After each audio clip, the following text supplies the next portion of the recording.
welcome back to sports. My name is Caleb Reed, and let's get started. Trinity men's tennis split their last two matches with a 7-2 loss against Chicago, being made up for by a 6-3 win against the University of Mary Washington. Now ranked number 5 in the nation, Trinity is playing today, right now in fact, as well as Sunday in Abilene. Women's tennis, meanwhile, have swept their last 3 games, defeating Tufts, Mary Washington, and Washington St. Louis in their last 3 matches.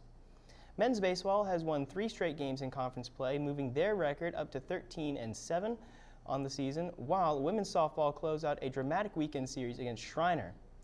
The women won the series 2-1 thanks to a close Game 3 that went down to the final inning, but Trinity prevailed with a 6-5 win.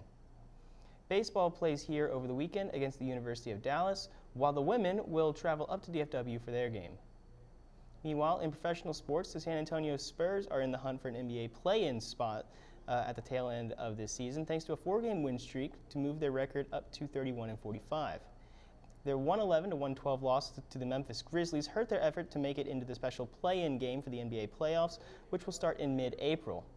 The Dallas Mavericks, meanwhile, have jumped to a 48-29 record this season, winning last time out against the Cleveland Cavaliers 120-112.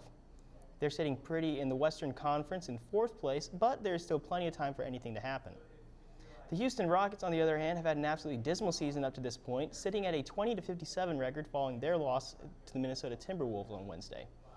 All 3 of these teams have games tonight and Sunday. On to racing now, and we have had 2 fantastic races to start the 2022 Formula One season. Max Verstappen this time won a thrilling Saudi Arabian Grand Prix on the streets of Jeddah, with the race literally going down to the final corner. He was engaged in an epic battle with Monaco-born driver Charles Leclerc, whose Ferrari has shown brilliant pace in the early part of this season. The 2 drivers took their fight down to the last corner of the circuit, with DRS being a major factor of the outcome. DRS, or the drag reduction system, is a device fitted to the back of F1 cars to reduce drag and increase top speed. This device has proven to be critical in the race outcome for the first 2 races of 2022, with both Leclerc and Verstappen trying to get an advantage over one another with the boost. The race had 2 more points of controversy, however, both of which were related to driver safety. On the Thursday before the race, Yemen rebels attacked a Aramco oil facility just 7 miles from the site of the Grand Prix. Aramco, which is a Saudi-owned company, is also one of F1's main sponsors this season, drawing many to worry about the safety of the race as a whole. These worries weren't helped as the weekend went on, unfortunately. In the second qualifying session, Haas F1 driver Mick Schumacher had a horrifying accident that caused many to doubt the safety of the racetrack itself. The German lost control on a curb and spun, violently hitting a concrete barrier at over 170 miles per hour in a crash that registered over 33 Gs. Son of 7-time Formula One champion Michael Schumacher, the second-year driver was taken to a hospital following the crash. Despite being thankfully injury-free, Schumacher missed the start of the race.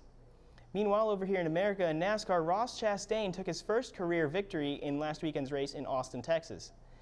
The race was just the 2nd time that the sport has gone to the Circuit of the Americas, just minutes outside of the state capitol, and it definitely didn't disappoint. With an intense race throughout, Chastain had to work for his first career win, and he eventually succeeded, holding off Alex Bowman in the final laps. As a final note, the NCAA women's tournament sees South Carolina and Louisville tip off tonight at 6, while UConn and Stanford will tip off also tonight at 8:30. Tomorrow, the NCAA men's tournament will feature both Villanova and Kansas at 5 o'clock, while North Carolina and Duke will continue their very storied rivalry at 7:45.